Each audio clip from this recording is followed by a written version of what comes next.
Hello, everyone. Thanks for coming to this talk. I've been in the chocolate factory for almost 11 years now, so I can't really remember what real life is like. The majority of that time I've been in ads SRE, but I've also spent some time on SRE outreach. If my name is familiar to you, it's probably because of the SRE book, as Laura was saying. So the first question we'll start with is, why am I here talking to you about this? I guess that really separates into two questions, which is why this and why me. So why this is easy. This is a really, really big problem. We need to talk about it as a community. Better support for people who are in some sense not the tech culture default is it's a moral issue. It's a majority issue, actually, and it's a business issue, in that order, right? It's also an illustration of a factor which I feel is ignored in our industry and nonetheless hugely important in our profession and doesn't get enough attention, which is bias, cognitive bias, unconscious or otherwise. Why me as opposed to why this is a little more complicated. I have been trying to do diversity and inclusion work for a couple of years now. I'd like to think of myself as an ally for folks who are not in the default category. And I've worked mostly within Google on various projects to that end.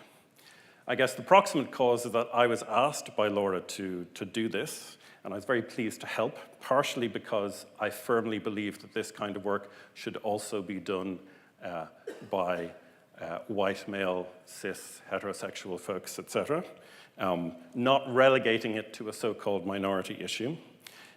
We should be doing things about these problems actively.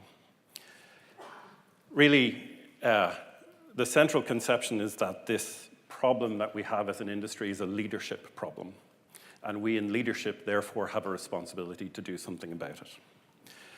But you probably can't help but notice that while I'm standing on this stage, I'm not exactly exemplifying diverse categories.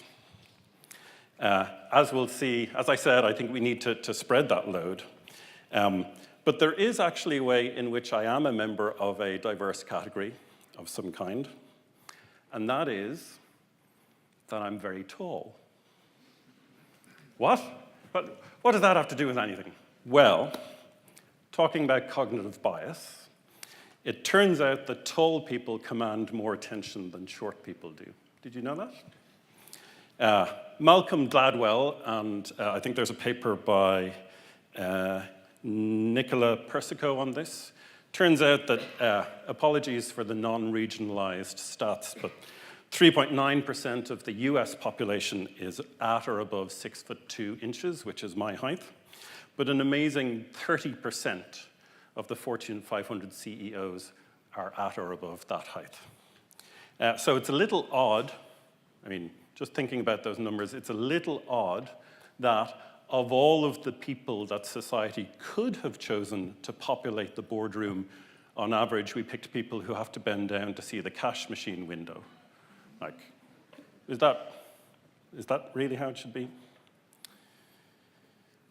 So, apologies also, because what you're going to get in this talk is a little different from what you thought you were going to get, at least as per the description. Because during the period over which this talk was constructed, it became rather clear that we were not in a position to write a postmortem about diversity and inclusion in the SRE sense, that it was something a little bit different. It's still relevant to the extent that postmortems in SRE are about understanding what went wrong and how we can improve and what the underlying issues are and how we can directly attack them, etc. Those parts are very relevant. It is, on the other hand, not a traditional postmortem in the sense that we have not ended the problem and we still don't fully understand what's going on and what completely effective remediation would look like. There is something else that's a bit more like, quite frankly. It's an ongoing incident. So, ongoing for a very, very long time, you could argue decades, I guess. So with that framing, This is an incident response summary document, okay? So we're taking stock of the current situation, we're writing the situation report document, and we're expanding the set of incident responders. And hopefully some of you in the audience will be interested in joining to help out with this incident. So we're going to talk about some of the things that are going on in a chaotic situation. Not everything's well understood, obviously, but there are definitely some issues that are standing out. We're starting to get a handle on root causes, and it's time to get more people from the whole team helping out. Or another way of putting it is to say that this talk assumes that we have moved right to the acceptance phase of the 5 stages of grief model. Okay, so this is not a finite state machine, and you can bounce around in these various different stages of processing grief or difficulty of some way. But basically, this talk accepts there is a problem. If you don't, I gotta tell you, I disagree. I do think there's a problem. If none of the events in the past while have caused you to reflect, that seems kind of bad, like maybe that didn't need to happen, then I guess we have to have a conversation about basics. And the basics, for me, are that diversity and inclusion matter. It's a moral issue, as I was saying. Damage is being done to people. It's injustice. I guess the wider fabric of human experience is not well modeled by many of the default approaches that we take. Homogeneity is also an absolutely real business risk, both in design of products, operation of products, etc. And diversity as such leads to better products, risk assessments, business outcomes, all of that. There's a great HBO article on why diverse teams are smarter, which has a lot of details. But if you genuinely want to talk about the basics, we don't really have time to do everything here. I recommend you start with, there's a google.com/diversity, which is our diversity site. There's loads of other places to go to find out more about the area. Another basics question is what exactly we mean when we're talking about diversity and inclusion. For now, I'll confine myself to saying that for the purposes of this talk, we will look at primarily at diversity of gender. That's what we have stats for in Europe, in my experience. In my extremely limited experience, it must be said. There is an industry-wide move, by the way, to use the word, or to start using the words diversity and inclusion together. The idea being that actually you could have quite a diverse team, but those folks might not all necessarily be included in what matters, decision-making, etc. And as a result, it's better to start talking about that. We also don't talk about intersectionality, which is when you're in multiple categories that are non-default. We don't deal with it in detail here. So I also don't want to leave you with the impression that no progress has been made.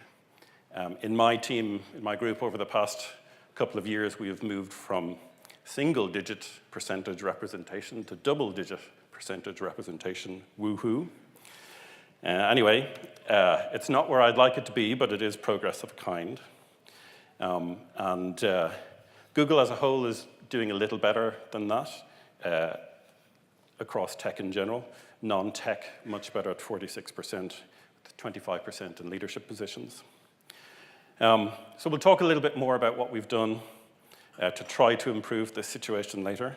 But one key point I just want to leave you with is distinguishing what's called pipeline work from what's called inclusion retention work. Pipeline is, broadly speaking, improving the supply of diverse folks, and inclusion retention is making sure that when they arrive in your company, they don't leave within like 6 months. So improving the safety of the landing pad is also really key to what we're doing. Okay, so to recap, we're in the middle of an incident, and we know bad things are happening, and we're in a position to make an educated guess as to what the impact is.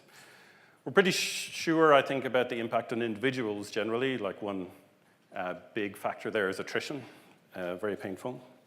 Trying to get a feel for the base impact of this on the industry as a whole is pretty difficult. There is a study from a group called the Core Center for Social Impact, who have come up with a number of about $16 billion for the total cost of this kind of problem for the industry. I guess that feels right. It's certainly very large. I expect that it's particularly costly for industries like ours, where the ramp-up time for individuals is very long, say 6 months, and where hiring is hard, which makes it all the less understandable why the tech industry would engage or is so prone to driving people, minorities, out of it. There's just like no rational basis for it, really.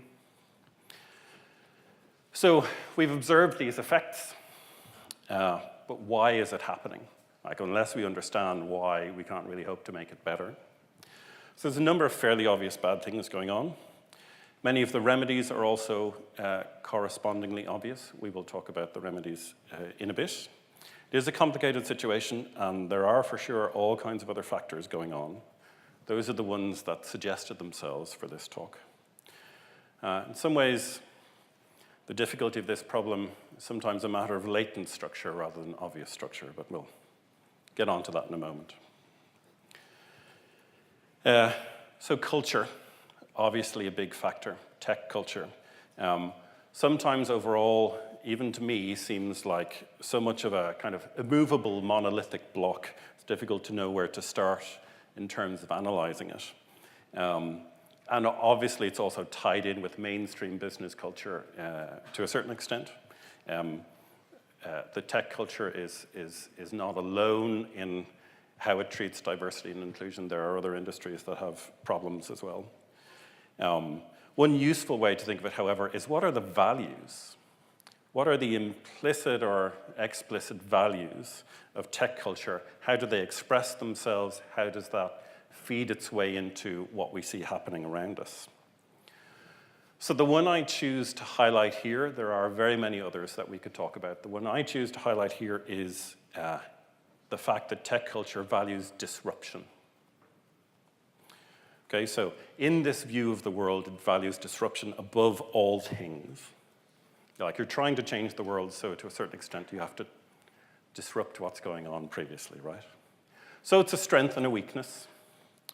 Yes, to use highfalutin language, startups could probably not even hope to succeed if they weren't slightly obsessive about how much they believed in themselves. And as an ex-business founder myself, I know how reliant on self-belief you gotta be in order to get through the dark times.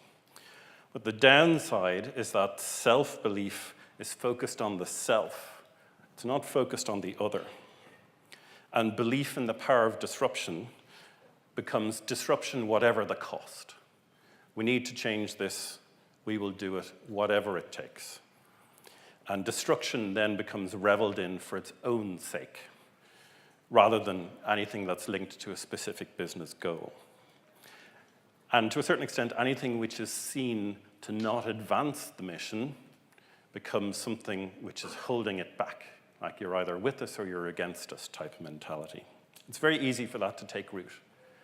And once it does, you end up in a situation where minorities who are in some sense outside the default can become more easily understood as hindering the mission rather than advancing it. And to a very large extent as well, I think, again, fish in water analogy, something which is sometimes invisible to us, tech culture, addicted to disruption, as discussed, is also about imagining different ways that the world could be, okay, in the broadest possible sense. This is not necessarily something you'd find in accounting or retail sales or horticulture or whatever, right? But it's about building. It's about creating. World-spanning products require you to envisage a new world for them to span. But the world which is imagined is often imagined from the very limited set of experiences that a very limited set of people have. And so tech culture valuing destruction, building in the end product, no matter how it was reached. And this can have a tremendous cost on people. I think also But the reality of internet services in particular means that consumers can often end up using a product without any understanding of how it was constructed or what that cost is really as a totality. So the penalty for retaliation in those circumstances is often, practically speaking, relatively easy to ignore. Like, impunity is a real thing, and it doesn't produce fair outcomes. Impunity does not produce fair outcomes. It's also particularly pronounced for people in leadership positions.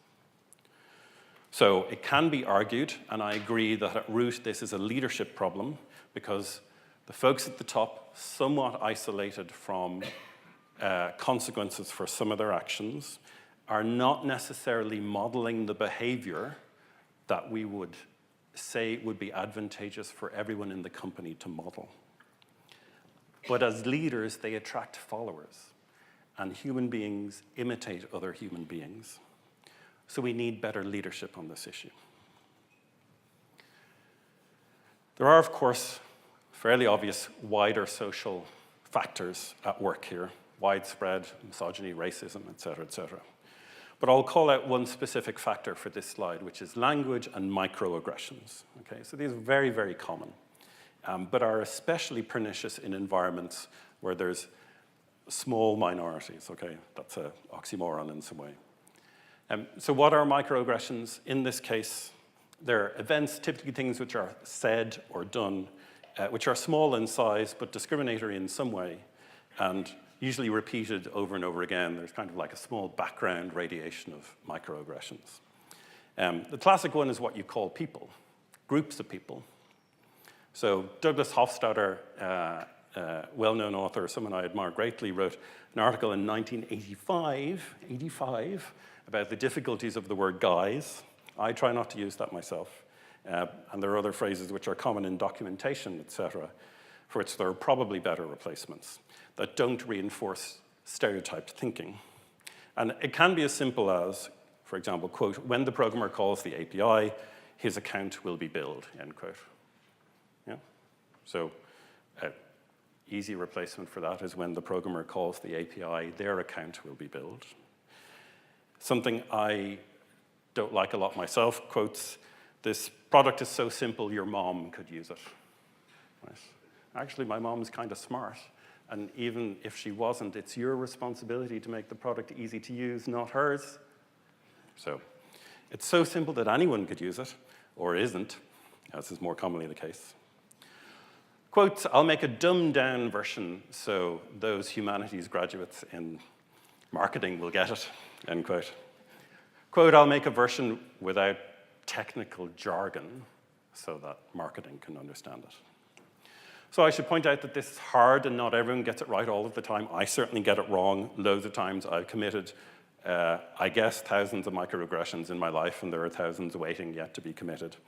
But there is value in trying to avoid them. For example, I feel I should confess in front of this intimate audience that I have, in fact, mansplained mansplaining to a woman, which was awesome.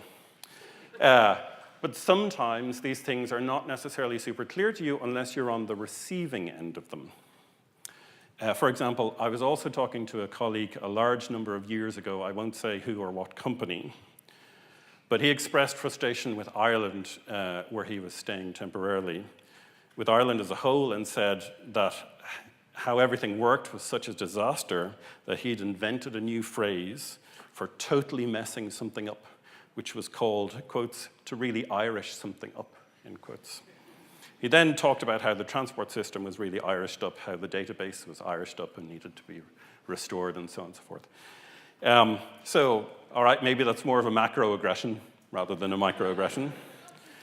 But it was certainly something that made me uncomfortable as a result of a use of language because I was stereotyped. I was lumped in with a group like, actually, I don't think it's quite that bad. All right, maybe the transport system, like, I'll give you that one, but not the other stuff.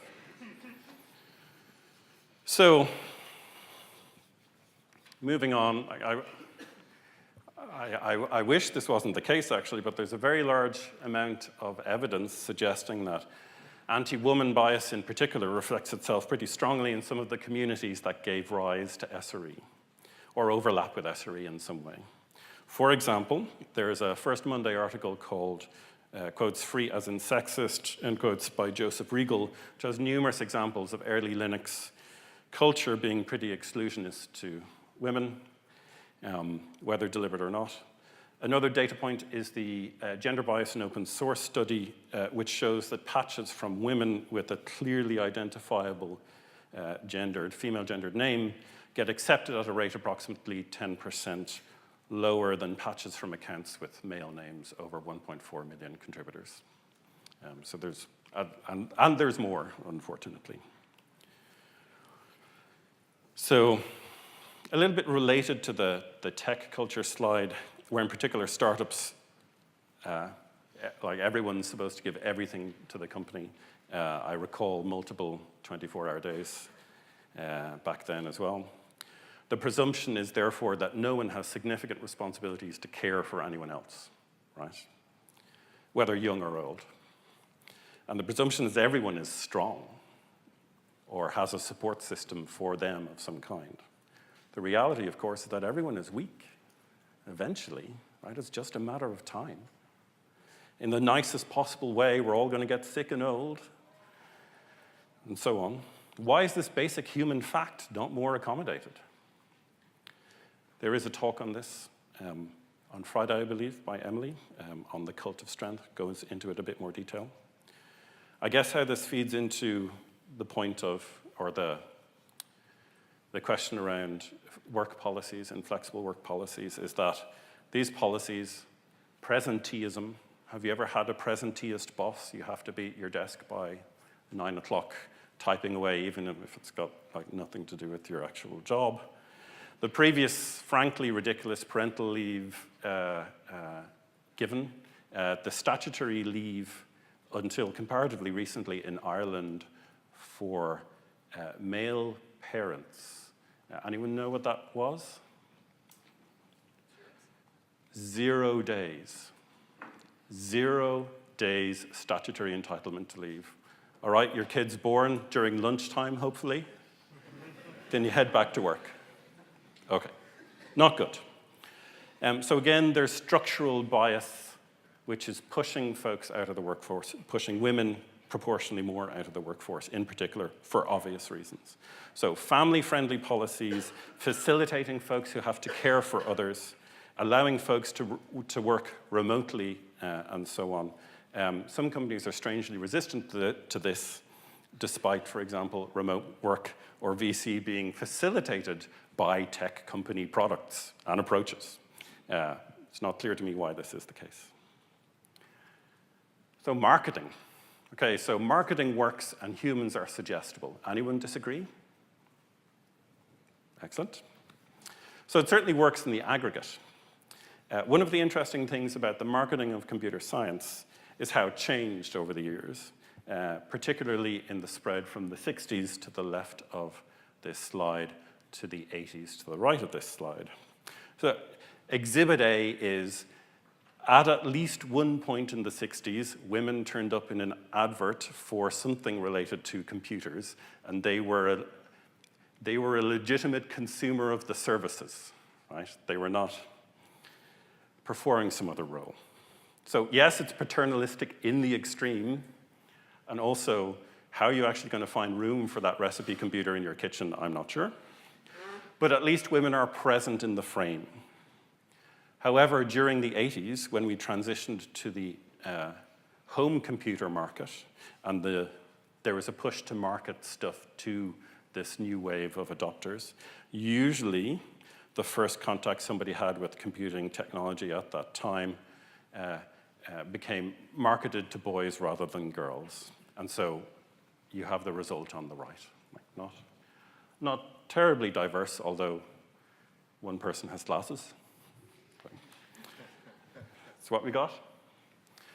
Okay, so this is a graph from the National Science Foundation, I believe, via NPR, National Public Radio in the States. Probably loads of you have seen this. But it seems clear that part of the reason why we have this inflection in the graph why this take-up of computer science by women, why it fell, is partially because we started telling the story, and stories are really, really powerful for many human beings. We started telling the story that it wasn't for them, wasn't for women. This meant that when these cohorts got to college, the folks who had been using home computers had some degree of familiarity, had some kind of leg up, and that ended up reflecting itself in expectations about performance. So there's an excerpt from the show, which I think is illustrative. So when Ordonez got to Johns Hopkins University in the 80s, she figured she would study computer science or electrical engineering. Then she took her first intro class and found that most of her male classmates were way ahead of her because they'd been growing up playing with computers, essentially. Quote, "I remember this one time I asked a question and the professor stopped and looked at me and said, 'You should know that by now,'" she recalls. Quote, "And I thought, I am never going to excel. Not in this environment." So again, there is hope here. Marketing can be used also to improve things. For example, CMU, Pennsylvania, in Pittsburgh in the States, now has 48% women representation in their incoming computer science class. That is a fantastic number. It does take effort. I would also just note in passing, by the way, the difficulty that this graph presents for those convinced that the ignorant, sloppy, and ultimately uninteresting theory of biological essentialism is the reason for the state of things that we see today. It can't be, because it was different in the past. So, quick quiz. Anyone know what this is? Bletchley Park. Very good. Okay, so it's a picture of Bletchley Park where during WW2, Allied forces created what has an excellent claim to being one of the world's first stored program computers, a code cracking machine called Colossus. Second quick quiz. Does anyone know the unit in which IBM, at around about this time, measured work done on manufacturing computers in the UK? Not lines of code. Any ideas? Human equivalent, like human computer equivalent? Human computer equivalent. I'll tell you, it is the rarely encountered unit girl hours. Also leading to the even more rarely encountered unit kilo girl hours, apparently. So, yes, it's not man hours, it's girl hours, and it's not just the government being paternalistic and condescending and sexist, although it is. Why? It's because of the prevalence of women in computer work at that time, working on these systems in particular, because of the sheer numbers of them. At the end of the war, the 10 Colossus machines were cared for by 300 women's staff from the Women's Royal Navy Service, also known as WRENS. So I'd like to think we've improved our ratio of machine to managing person over time, but this is obviously fairly early days. The other thing that strikes me, it's kind of a by the by, but the other thing that strikes me about the work that the women were doing with these machines at the time is how really very similar to SRE work it is. There's a great book called Programmed Inequality and a number of other studies of this period of history. But there's a couple of wonderful quotes about what people are doing at this time, which really resonated for me. The first one is, quote, "One early machine was designed by Max Newman and deployed in June 1943, partially electronic but mainly relay-based. This machine could compare two high-speed tapes of encoded information using a photoelectric reader. Unfortunately, it was neither fast enough nor reliable enough. The same data fed through twice in a row might produce a different result each time. The WRENS operators who struggled to make it work named it the Heath Robinson after the rickety and comically pointless machinery of the cartoonist Heath Robinson, the British analogue of Rube Goldberg." So that reminds me of some things I've worked with in the past, yes? Quotes, like many other women in Bletchley's data processing office, Colossus operators worked around the clock in 3 8-hour shifts, alternating shifts on a weekly basis. Each woman was allowed to leave only 1 weekend a month. Many worked extra hours to the point of exhaustion, especially during times of exceptional need. Resonate with anyone? Okay. Quotes, another woman, Margaret Bullen, came forward the same year to talk about how she and other women wired up one of the Colossus machines and soldered together its connections in order to prepare it for the Wrens to use it, showing that despite previous assumptions, women did perform maintenance and engineering work at the park. If you've ever felt that sometimes your colleagues don't feel you do engineering work as opposed to operational work, possibly resonates with you as well. I guess there's one other, well, there's 2 others. Quotes, in the machine rooms, the women who worked as registrars were critical to successful, efficient code breaking. Their job was to record and schedule the computer's work and work assignments so that the problems to be solved were arranged in order of priority and would also flow onto the machines at a constant rate to maximize the available computer time. The registrars had some of the most important work at the park. They needed to quickly solve ever-changing logistical and operational problems under extreme time pressure, also known as cluster scheduling. Okay? And one other final one, quotes, initially operating Colossus under the direction of a cryptographer who told them the settings required for the run, the Wrens members soon took on responsibility for finding the right settings themselves, quotes, freeing the cryptographer for more important work, end quotes. So a direct relevance to some developer team SRE interactions I have had in the past. So it seems clear to me, at least at the time, that a lot of our kind of work was being done then, successfully, by massive numbers of women. So how do we get from a situation where things are measured in girl hours to the situation that pertains today? The general numbers about tech industry diversity, I guess, a bit out of date because studies from 2015, but the general pattern still approximately holds. It isn't a hugely fair comparison for a number of reasons. I guess raw workplace participation numbers are far from everything. Like this, it's not the sole metric you would care about. Better support for minorities, obviously, when they're in the industry is key. But in the previous slide, for example, you could argue that despite talking up the contribution of women, I've successfully ignored the fact that there happened to be a war going on and most of the men were out there fighting that war, which would be enough to account for why women had to do that job temporarily. Well, sure. Right? But actually, the real story is what happened after the war ended and everyone went home, which is that it was the law at that time. It was against the law for married women to work in the civil service. And very few women were able to either successfully overturn, flout, ignore, or work around that ban. A ban which was only rescinded in 1946 for the Home Civil Service and 1973 for the Foreign Service, and, just in case you think I'm coming over all superior, until July 1973 in Ireland. So a related and interesting note is this is not the first transition from a community and an industry that's female-dominated to one that's male-dominated. There was an example going around recently about brewing, which in, I think, medieval times was female-dominated and then transitioned. Anyway, it's a whirlwind tour of the history of computing through a lens, a particular lens. What could we do about it, right? How can we fix these things? Is it condemned to be bad forever? No, we are going to have good vibes only from this point on, okay? So we can make progress on this incident. And here are a few suggestions for things to do.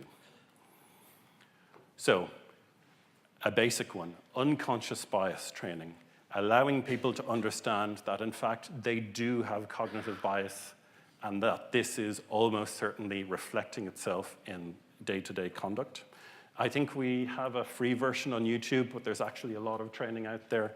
It's particularly useful for hiring and for promotions. And we just recently announced internally that all of the technical infrastructure promotion committees will have to take special training on unconscious bias in order to eliminate this at the assessment of importance and impact of work stage. So, sponsorship and mentoring and allies. Just very briefly, mentoring is somebody senior being available for somebody junior in order to bounce ideas off and be a kind of a time-limited cheerleader, I guess. Sponsorship is actually mentioning their name. You know, a conversation crops up. Who are we going to find to lead Project X? And a sponsor for somebody says, well, have you thought about this other person over here?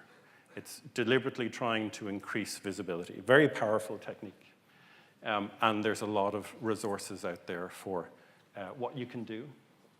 An ADA initiative program in particular. You can try and create an inclusive culture, okay? So that includes not telling your Irish co-workers that you think the Irish transport system is really Irished up. But it also includes one specific thing I want to call out there towards second from the bottom, which is kind of respect post-mortem. In SRE, we are very disciplined about how we try and improve things. And there's a Zoogler now, ex-Googler, by the name of Bridget Spitznagel, who did a respect post-mortem for an incident or a number of incidents in Google, which actually, like, it helps stuff because in the respect post-mortem, you have an action item saying, oh, we don't have an easy way to refer people to how bias reflects itself in a kind of a relatively scientifically objective fashion. We should have an easy access to that kind of resource, and that's the kind of action item you can put together out of a respect post-mortem. So it's it's interesting to me that despite there being very, very many constraints on behavior which attempt to enforce equal treatment under the law, we still see the behavior that we do. And one part of this is how easy is it for people to access redress? Okay, and that's part of what I think Susan Fowler's legal team is working on, talking to the US Supreme Court about trying to get arbitration, compulsory arbitration removed. But also education about what you can do, education about what you're entitled to is incredibly important so that people know what their rights are. In terms of access to redress before the courts, Google has a kind of out-of-band escalation process where people can go to a well-known set of managers and get them to listen to problem reports, and it avoids a potentially difficult kind of manager-employee relationship. So that's been quite useful as well. Marketing, the job ads. The first SRE job ad, I believe, starts off with, quote, are you part ace coder, comma, part adrenaline junkie, question mark, end quote. No, I'm not. But nonetheless, I managed to get hired somehow. So there's actually some software out there which will look at your job ad language and make some recommendations about words you could switch out. Alcohol culture. This is a big one apparently in SRE. I don't know, I'm a teetotaler. I never go to any of those events. So possibly my suggestion would be use tea instead. Like, I'm very fond of tea. Tea is nice.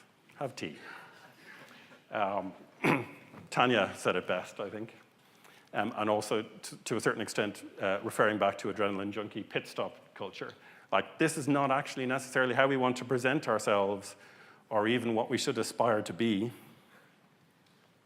And better management, like coming back to the leadership question, like we should invest in managers. I have so much sympathy for engineering leaders who have been kind of thrust into management for one reason or another, and you don't really know what to do or how to do it, but they've got to keep the site up somehow, so let's just go do it.